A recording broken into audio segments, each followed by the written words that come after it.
Recording by Steve Mattingly. Larson's Luck by Gerald Vance. "We moor in 10 minutes, I said. We were flying at reduced speed because of the heavy fog we had run into at the outer fringe of Earth's atmosphere, but I knew we were within 40 or 50 miles of the Trans-Space base. I had counted the miles on this particular trip because of the load of radium we were carrying from the Venusian mines. I wouldn't draw a completely relieved breath until we were down and the stuff was in the hands of the commerce agents. I eased my position slightly to relieve the pressure on my broken flipper and grinned at the pilot, Lucky Larson, the screwiest, most unpredictable void trotter who had ever flown for dear old Trans-Space. "You've been too good to be true this trip," I said, "and it's a good thing. The chief told me that if you so much as thought about clowning around or stunting, he was going to clip your wings for good." Lucky grinned, an impish devil-may-care grin that lightened up his freckled face and bunched the tiny wrinkles at the corners of his eyes. And then, with characteristic abruptness, he scowled. "That grandmother," he said disgustedly. "Who does he think I am anyway? Some crazy, irresponsible madman who hasn't got enough brains to stay on a space beam?" "That's just what he does think," I grinned. "And you've given him plenty of reasons to think it. You can't bring your crate into the base without stunting around and showing off and risking your damn neck. That's why he sent me along with you this trip, just to see that you act like a pilot instead of circus acrobat." "A lot of good you'd do," Lucky mumbled. "You got a broken arm. The only reason he sent you is because he didn't want to pay you while you was in the hospital, so he cooks up this trip to get his money out of you. And say," he turned to me belligerently, "when did I ever crack up a ship? When did I ever even dent one of the babies?" "You haven't," I was forced to admit, "but that's just because of that screwy luck of yours. But it won't last forever, and one of these days it's going to run out just when you need it. So just remember, no stunting this trip or you'll be out of the strata for the rest of your natural life." "Ah, that's the trouble with this racket," Lucky grumbled. "A guy can't have no fun no more. Back when I was with the space circus—" Okay, I cut in. "I've heard that before. Just fly your ship now and forget about the deep dark plot of the company to take all the joy out of your life. I'm going to take a look-see at the atomic floats and get the passengers bundled together." I stood up and crawled over him and opened the door leading to the body of the ship. I could still hear him grumbling as I slid the light chrome alloy door shut. I chuckled to myself and headed up the aisle to the baggage compartments. Lucky Larson was a legend as space pilots go, an unpredictable, erratic screwball, but one of the finest rocket riders who ever flashed through the void. Company regulations and interplanetary commissions were the bane of his existence. He made his own rules and regulations and got by with it. That is, he had got by with it. Now they were cracking down on him. He'd been grounded twice, and the chief had threatened to set him down for life if any more infractions were charged to him. I shook my head gloomily. He was a great guy, the last of a great and gallant army of space adventurers, but he was on the way out. The rules were necessary, vital to safe space travel, and the Lucky Larsons would have to live up to them, or else. My mind was a long way away from the cabin of the spaceship, and maybe that's why I got what I did. I didn't see it coming. One minute I was walking through the aisle thinking about Lucky Larson, and the next second something slammed into the back of my head, knocking me to my knees. Through a haze of red and white lights I heard a voice bark, "Toss him into a chair and grab that good arm of his." I wasn't out, just damn sick. Something like a cold hand seemed to have closed over my stomach, and for an awful moment I gagged and tried to retch. But the moment passed and I forced open my eyes and focused them on two tough-looking, hard-eyed gents who stood in front of me. Another unpleasant-looking little man knelt alongside of me, twisting my good arm behind my back. "Okay," I gritted. "What's the gag?" The tallest of the three, evidently their leader, smiled at me. "It's no gag," he murmured calmly. "We happen to need the radium you're carrying. We're going to take it. Any objections?" "You'll never get away with this," I snapped. "Your names and descriptions are registered with the passenger office. You'll be tracked down in 24 hours. I was bluffing, of course, and I knew from their contemptuous smiles that they knew it too.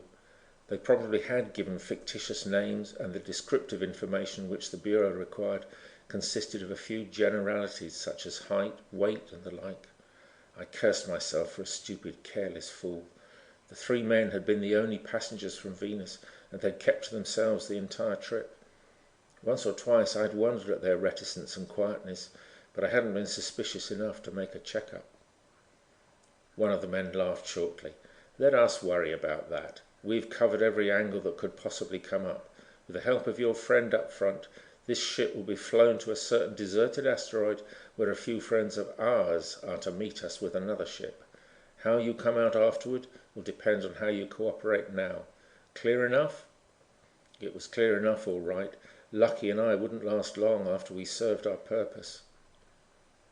The tall man turned from me and nodded significantly to the man standing next to him, and then pointed to the closed door to the pilot's chambers. "Take care of the pilot," he murmured, "and tell him if he isn't obliging we'll take the cast off his friend's arm and," he smiled at me, "massage it a bit." I felt a cold sweat break out on my forehead. The thug grinned wolfishly at me and then winked at his leader. "I'll tell him, boss." He dug his hand into his pocket and drew out a stubby atomic pistol. "If he won't listen to me, maybe this'll persuade him." Still grinning, he turned and headed up the aisle, the gun clenched in his huge fist. I glanced at the tall figure standing in front of me and saw that he was watching the retreating figure of his henchman with a saturnine smile on his face. I thought swiftly. If I could yell a warning to Lucky, he could bolt the door of the pilot's chamber and then set the ship down at the Transspace base. It was the only way to save Lucky and the radium. I wasn't very optimistic about my own chances. I knew they were zero. I opened my mouth, took a deep breath, and then, before I could scream the words that would warn Lucky, it happened. The ship shuddered for an instant and then zoomed upward, the smooth hum of the rocket motors crescendoing to a roaring song of power and speed. The sudden jolting acceleration hurled me to the tail of the ship, and I saw, like an image in a kaleidoscope, the tangled, thrashing figures of the space bandits as they were tossed to the floor, a dazedly struggling mass of arms and legs. The ship was lying over on its back in a few seconds. Before I could catch a breath, it suddenly whipped over and blasted towards Earth in a screeching, hissing power dive. It was terrific punishment even for this type of space crate, but it was worse for human beings. The three bandits were clutching at their stomachs as if they were afraid of losing them. Their faces were mottled and blotchy, and their eyes were rolling beseechingly. I didn't mind the erratic convolutions the ship was making, but my arm was burning as if it were on fire. Numbing waves of pain were coursing up and down my entire body. I tried to crawl to my knees, but the floor rolled under me as the ship whipped over in a twisting spiral, and I crashed forward on my face, and then everything dissolved into inky blackness.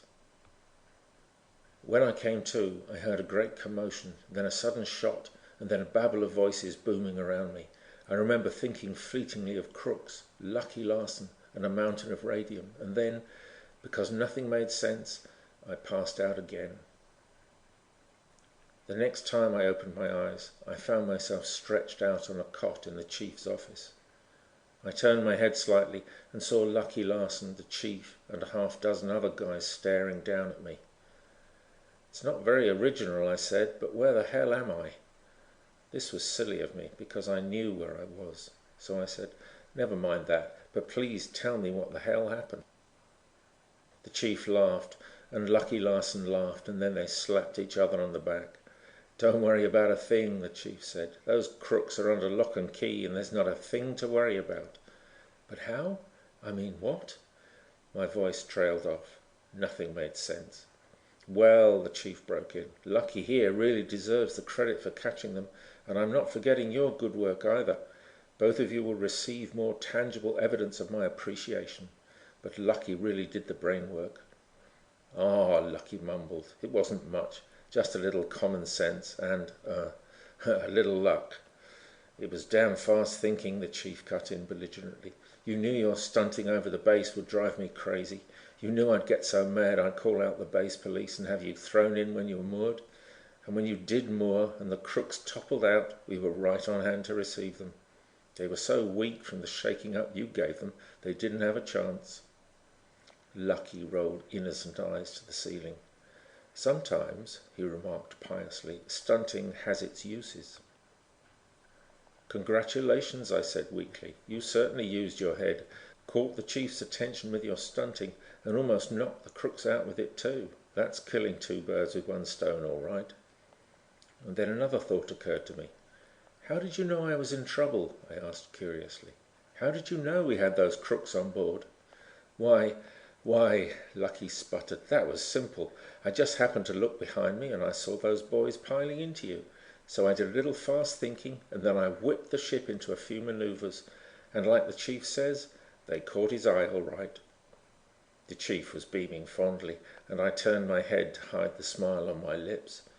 "So you just looked behind you," I muttered. "Well, Lucky, you certainly are and were." He grinned down at me and winked. "You said it, kid." I wanted to ask him a question then, but I decided to wait until we were alone. I closed my eyes and smiled again, thinking of his expression when I would ask him how he had been able to look behind him and see me struggling with those crooks, when the door of the pilot's chamber was closed all the time. End of Larson's Luck by Gerald Vance.